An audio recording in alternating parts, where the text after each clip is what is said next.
Billy looked at the clock on the gas stove. He had an hour to kill before the saucer came. He went into the living room, swinging the bottle like a dinner bell, turned on the television. He came slightly unstuck in time, saw the late movie backwards, then forwards again. It was a movie about American bombers in the Second World War and the gallant men who flew them.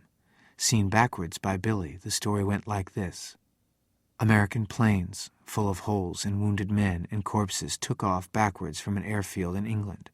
Over France, a few German fighter planes flew at them backwards, sucked bullets and shell fragments from some of the planes and crewmen. They did the same for wrecked American bombers on the ground, and those planes flew up backwards to join the formation. The formation flew backwards over a German city that was in flames. The bombers opened their bomb bay doors, exerted a miraculous magnetism which shrunk the fires, gathered them into cylindrical steel containers, and lifted the containers into the bellies of the planes. The containers were stored neatly in racks. The Germans below had miraculous devices of their own, which were long steel tubes. They used them to suck more fragments from the crewmen and planes. But there were still a few wounded Americans, though, and some of the bombers were in bad repair. Over France, though, German fighters came up again, made everything and everybody as good as new.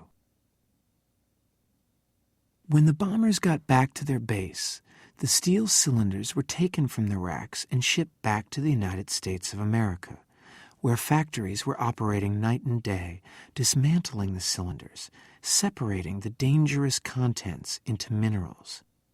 Touchingly, it was mainly women who did this work. The minerals were then shipped to specialists in remote areas.